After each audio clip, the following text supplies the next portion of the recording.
வணக்கம். ட்ரிபிள் அகாடமியிலிருந்து ஜோதிட ஆஸ்பத்திரி ராஜன் என்று நாம் பார்க்க இருக்கும் தலைப்பு 7ஆம் இட ரகசியங்கள்.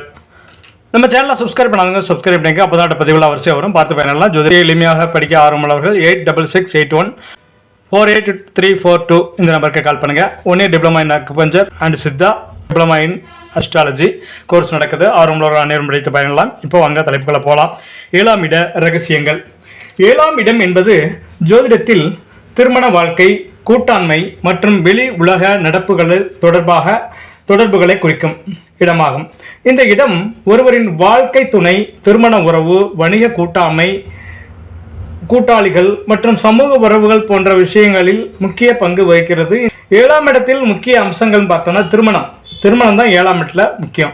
7ஆம் இடம் ஒருவரின் திருமண வாழ்க்கை மற்றும் வாழ்க்கை துணையை குறிக்கிறது. இந்த இடத்தில் உள்ள கிரகங்கள் திருமணத்தின் தன்மையையும் திருமண வாழ்க்கையில் ஏற்படும் இன்பம், துன்பம் போன்றவற்றையும் குறிக்கும். அடுத்து கூட்டாளிகள், அதாவது கூட்டாண்மை. 7ஆம் இடம் வணிக கூட்டாண்மை மற்றும் பிற வகையான கூட்டாண்மைகளையும் குறிக்கிறது. இந்த இடத்தில் உள்ள கிரகங்கள் கூட்டாண்மையின் வெற்றி மற்றும் தோல்விகளை தீர்மானிக்கும். சமூக உறவுகள். 7ஆம் இடம் ஒருவரின் சமூக உறவுகள் மற்றும் வெளி உலக தொடர்புகளை குறிக்கிறது. இந்த இடத்தில் உள்ள கிரகங்கள் ஒருவரின் சமூக வாழ்க்கை மற்றும் சமூகத்தில் இவரின் அந்தஸ்தை நிர்ணயிக்கிறது. களத்திரஸ்தானம், இது 7ஆம் இடம் தான். 7ஆம் இடத்திற்கு கலஸ்திரஸ்தானம் என்ற பெயரும் உண்டு. களத்திரம் என்றால் வாழ்க்கை துணை என்பது பொருள். எனவே 7ஆம் இடம் ஒருவரின் வாழ்க்கை துணையை குறிப்பதை நாம் பிறக்கும் நேரத்தை வைத்து எழுதப்படும் ஜாதகத்தில் 7ஆம் இடத்தில் இருக்கும் கிரகம் எப்படிப்பட்ட பலனை தரும் என்பதையும் பார்க்கலாம். சில கிரகங்கள் இந்த 7ஆம் இடத்தில் இருந்தால் திருமணம் செய்தாலும் சிக்கல் வரும், அதையும் பார்க்கலாம். ஜோதிடம் என்பது நவ கிரகங்களை அடிப்படையாக வைத்து செயல்படுவது. ஜாதகம் என்பது நாம் பிறந்த நேரத்தை வைத்து, அந்த நேரத்தில் கிரகங்கள் அமர்ந்திருந்த இடத்தை வைத்து நம்முடைய ஜாதகம் எழுதப்படுகிறது. அதன் மூலம் ராசி லக்னம் வைத்து நாம் எதிர்காலத்தை ஜோதிடர்கள் கணிக்கின்றனர். லக்னம் சுயஸ்தானம் என்று அழைக்கப்படுகிறது. 2 தனம், வாக்கு, குடும்பம். 3 இளைய சகோதரம், தைரிய வீரிய ஸ்தானம். 4 சுகஸ்தானம், தாயார் ஸ்தானம். 5 பூர்வ புண்ணிய ஸ்தானம். 6 நோய் கடன் எதிரி தொல்லை ஸ்தானம். 7 மனைவி தொழில் கூட்டாண்மை ஸ்தானம். 8 ஆயுள் ஸ்தானம். 9 பாக்கியஸ்தானம். 10 கர்மஸ்தானம். 11 மூத்த சகோதரர் மற்றும் லாபஸ்தானம். 12 விரயஸ்தானம், மோட்சஸ்தானம் என்று கணிக்கப்படுகிறது. நவ கிரகத்தில் ஒவ்வொரு கிரகத்திற்கும் ஒவ்வொரு தனித்துவ குணம் உள்ளது. சில கிரகங்கள் சுப கிரகங்கள், இவை எந்த கட்டத்தில் இருந்தாலும் சுப பலனை தருகிறது. சில கிரகங்கள் அசுபமாக இருந்தால் அந்த கிரகங்கள் சில கட்டங்களில் மோசமான பலன்களை தருகின்றன. ஜோதிடத்தில் 7ஆம் இடம் என்பது மனைவி, தொழில், கூட்டாளிகள் ஸ்தானம் என்று குறிப்பிடப்படுகிறது. அதன் காரணமாக திருமண பொருத்தத்தை பார்க்கும் பொழுது இந்த 7க்கு அதிக முக்கியத்துவம் கொடுக்கப்படுகிறது. 7ஆம் இடத்தில் அமைந்துள்ள கிரகத்தை பொறுத்து ஜாதகருக்கு எப்படிப்பட்ட மனைவி அமைவார், எப்படிப்பட்ட தொழில் பங்குதாரர் அமைவார்கள் என்பதை தெரிய வரும்.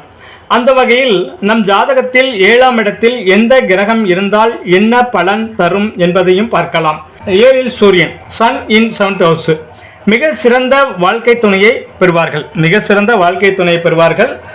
இவர் திருமண வாழ்க்கைக்கு இணைந்ததும் மிக பிரபலமாக வாய்ப்புள்ளது. ஆனால் இவருடன் சனி, ராகு, செவ்வாய் போன்ற கிரகங்கள் அமைந்தால் நல்ல திருமண வாழ்க்கை அமையாது. 7இல் சந்திரன், 3 7th house. நல்ல அழகான, அன்புள்ள, கருணையுள்ள, ஆன்மீக நாட்டமுள்ள ஒரு துணை கிடைக்கும். 7இல் செவ்வாய், மார்ச் 7th house. நல்லதும் கெட்டதும் உண்டு. இவர்கள் அதே போல 7இல் செவ்வாய் அமர்ந்த துணையை தேர்வு செய்வது நல்லது. இதனால் நன்மை நடக்கும். பொதுவாக 7இல் செவ்வாய் இருந்தால் ஒருவித உற்சாகம், எதையும் செய்து முடிக்கும் ஆற்றல் பிறக்கும். செவ்வாயுடன் ராகு சேர்ந்திருந்தால் கஷ்டம்தான். 7இல் புதன், மெர்குரியின் 7th house. 7இல் புதன் இருக்கப்பட்டவர்கள் நன்றாக படித்த வசதியான மனைவி அமைவால் உறவினர் முறையில் மனைவி இருப்பார்கள். அதோடு குடும்பத்தில் மனைவியின் ஆதிக்கம் அதிகமாக இருக்கும். 7இல் குரு, பீட்டர் இன் 7th house. 7இல் குரு பகவான் அமையப்பெற்றவர்கள் நல்ல மனைவி அல்லது கணவன் பெற்று சிறப்பாக வாழ்வார்கள். அதோடு திருமணத்திற்கு பின்னர் ஜாதகரால் நல்ல முன்னேற்றம், செல்வத்தை அடைந்து உயர் நிலையை அடைவார்கள். 7இல் சுக்கிரன், வீனஸ் இன் 7th house. நல்ல வசதியான அழகான துணை அமையும். அதோடு நல்ல கலை வணிகத்தில் கொடிகட்டி பறப்பார்கள். இவர் நல்ல வருவாய் ஈட்டக்கூடியவராக அழகானவராக இருப்பார். திருமணத்திற்கு பின் சொத்துக்கள் சேரும். சுக்கிரன் 7ல் இருப்பதால் அவருக்கு 2 திருமண யோகம் இருக்க வாய்ப்பு உண்டு. 7ல் சனி, சாட்டர்ன் இன் 7th house. 7ல் சனி பகவான் அமையப்பெற்றவர்கள் ஜாதகர்கள் தன் குலத்திற்கு மாறுபட்ட குணமுடைய கணவன் அல்லது மனைவி அமையும். இத்தகைய வாழ்க்கையை அவர்கள் துறவற வாழ்க்கைக்கு சமமாக இருக்கும். 7ல் ராகு இன் 7th house. 7ல் நிழல் கிரகமான ராகு பகவான் அமையப்பெற்ற ஜாதகர்கள் களத்திர பாவம் சரியாக அமையாமல் போகலாம், அல்லது ஜாதகருக்கு அமையும் மனைவி நோய் நல பிரச்சனைகளால் இருக்கலாம், அல்லது தன் குலத்திலிருந்து மாறுபட்டு அதாவது மதம் குலம் மாறிய திருமணம் செய்யக்கூடும். 7ல் கேது இன் 7th house. 7ல் நிழல் கிரகமான கேது அமையப்பெற்ற ஜாதகர்கள் திருமணம் நடப்பதே பெரிய போராட்டமாக இருக்கும். அப்படியே திருமணம் நடந்தாலும் அதில் பெரிய அளவில் பற்று இருக்காது. 7ஆம் பாவக காரகத்துவம் என்று பார்த்தமையானால் களத்திரம், நண்பன் அல்லது கூட்டாளி, 2ஆம் குழந்தை, சம்பந்தி, குழந்தை, பிரிந்து வாழ்தல், பங்குதாரர், வாடிக்கையாளர்கள், திருமண வாழ்க்கை, தாம்பத்திய சுகம், பொது சேவை, வெளிநாடு அல்லது வெளி மாநிலம், நிவர்த்தி ஸ்தானம், மாரகஸ்தானம், பூச்சண்டு கடை அதாவது பொக்கே கடை, அன்பளிப்பு கிடைக்கும் ஸ்தானம், தொழில், வணிகம், சிறுநீரகம், கோமா, சந்நியாசம், யாத்திரை, வசீகரமான பேச்சு, விந்து, சுக்லம், ஆடை ஆபரணம், நெய், தீப்பை விரும்புதல், சமுதாய அந்தஸ்து, மற்றவருடன் இணைந்து செயல்படும் பாவகம். எல்லா பாவகத்திற்கும் அதன் 7ஆம் பாவகம் பற்றிய சிந்தனை இருந்து கொண்டே இருக்கும். எல்லா பாவகத்திற்கும் அந்தந்த பாவங்களுக்கு 7ஆம் பாவகம் பற்றிய சிந்தனை இருந்து கொண்டே இருக்கும். களத்திரம் 7ஆம் பாவகம் என்றாலே களத்திரம். 13 to 30 வயதுக்குள் 7ஆம் பாவக திசை நடந்தால் திருமணம் வாய்ப்பு உண்டு. இந்த காலகட்டத்தில் 7ல் நின்ற கிரக திசை நடந்தாலும் திருமண வாய்ப்பு உண்டு. 7 குடைவன் 6, 8, 12 இருந்தால் திருமண தடை தாமதம் பிரச்சனை உண்டாகும். அடுத்து வாடிக்கையாளர்களும் 7ஆம் பாவகம் தான். 7ல் உள்ள கிரகம் 7ஆம் வீட்டு அதிபதி எங்கு உள்ளாரோ அந்த கிரகம் வாடிக்கையாளர்களாக அமைவார்கள். 7ல் பெண் கிரகம் இருந்தால் பெண் வாடிக்கையாளர்கள் இருக்கும். 7ல் சூரியன் அல்லது குரு இருந்தால் பதவி அந்தஸ்து உள்ளவர்கள், ஆன்மீக தொடர்பு உள்ளவர்கள் வாடிக்கையாளர்களாக இருப்பார்கள். 7ல் சனி இருந்தால் திதிசூன்யம் அல்லது பாதகம் சம்பந்தம் இருந்தால் கடன் வைக்கும் வாடிக்கையாளர்கள், கடன் வாங்கும் வாடிக்கையாளர்கள் இருப்பார்கள். தாம்பத்திய சுகம் 7ல் தாம்பத்திய சுகம். 7ல் சனி இருந்தாலோ பார்த்தாலோ தாம்பத்திய சுகம் குறைவு. 7ல் கேது இருந்தாலோ பார்த்தாலோ தாம்பத்திய சுகம் குறைவு. 7ல் எந்த கிரகம் இல்லாமல் இருந்தாலும் தாம்பத்திய சுகம் குறைவு. 7ஆம் அதிபதி 1, 5, 7, 9 இருந்தால் நல்ல சுகபோகம் உண்டு. 7, 5 அதிபதிகள் மற்றும் சுக்கிரன் ஒருவருக்கு ஒருவர் தொடர்பு இன்றி தனித்தனியாக இருந்தால் திருமண தாமதம், திருமண வாழ்க்கையில் நிம்மதி இருக்காது. மாரகஸ்தானம் 2, 7 மாரகஸ்தானம் இல்லையா, அது மாதிரி 7ஆம் பாவத்தை மாரகஸ்தானம் சொல்லுவாங்க. 2, 7 மாரகஸ்தானம் 60 வயதுக்கு மேல் நடந்தால் 2, 7க்கு உடைய திசை நடந்தால் மாரகஸ்தானமாக எடுத்துக்கொள்ள வேண்டும்.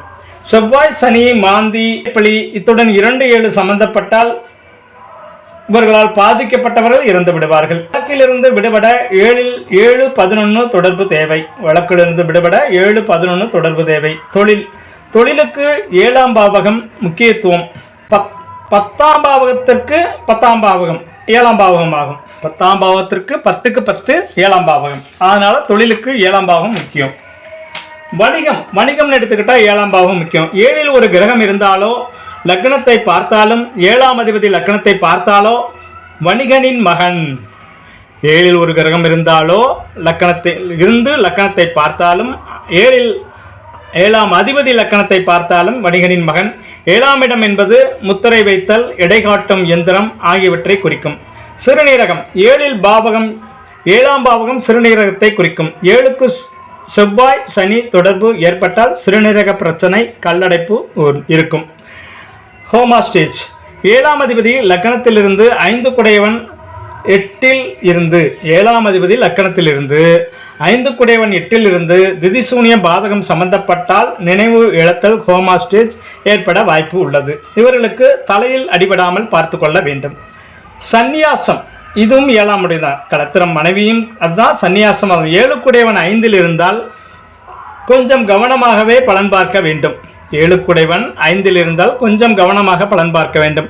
அந்த கிரகம் தன் பயணத்தில் 6ஐ நோக்கி, அதாவது சாமியார் பாவகம், யாத்திரை செல்லும் பாவகம், 6ஐ நோக்கி செல்வதால் அதில் கவனம் வேண்டும். 7ஆம் பாவகம் தங்கள் ஜாதகங்களில் 7ஆம் பாவகத்தில் எந்த கிரகங்கள் இருக்கிறது, எந்த கிரகம் பார்க்கிறது என்பதை தெரிந்து கொண்டு அதற்கேற்ற மாதிரி வாழ்வியலில் ஏதேனும் மாற்றம் செய்ய முடியுமா என்பதை தெரிந்து கொண்டு மாற்றங்கள் செய்து கொண்டு ஆரோக்கியமாக வாழுங்கள், ஆனந்தமாக இருங்கள். வாழ்க வளமுடன், வாழிய பல்லாண்டு. நன்றி.